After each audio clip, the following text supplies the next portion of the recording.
ဗစ်တယောက်နှစ်ချက်တက်ပြီးလမ်းလျှောက်နေတဲ့အချိန်မှာလောကကြီးတစ်ခုလုံးရုတ်တရက်တိတ်ဆိတ်သွားသလိုခံစားလိုက်ရပါတယ်။ဘေးနားကလူတွေရဲ့စကားသံတွေလမ်းဘေးဆိုတော်တွေရဲ့အချင်းတန်တွေကိုသူလုံးဝမကြားရတော့ဘူး။အဲ့ဒီအချိန်မှာသူစိတ်တယောက်ကသူ့ကိုပခုံးပုတ်ပြီးသတိပေးလိုက်တော့မှသူ့နောက်မှာကားရင်းကြီးကဟုံးတွေတီးပြီးစောင့်နေတာကိုသတိထားမိလိုက်ပါတယ်။ဒီအဖြစ်အပျက်ကသူ့ကိုနားမကြားရတဲ့သူတွေရဲ့လောကကဘယ်လောက်တောင်အထီးကျန်ဖို့ကောင်းလဲဆိုတာကိုကိုချင်းစာမိသွားစေခဲ့တာပါ။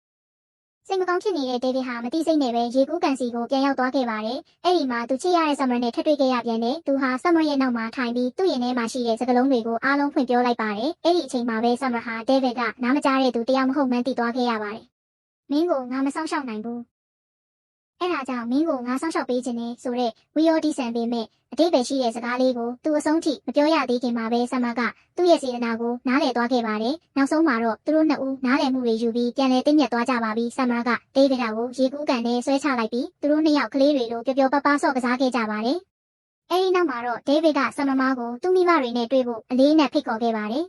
။သူတို့နှစ်ယောက်အတူတူအိမ်ပြန်လာတဲ့လမ်းမှာတော့လေထုထဲမှာတော့အချစ်တွေပြန့်လွင့်နေတယ်လို့မျိုးစိတ်ချမ်းသာနေကြတာပေါ့။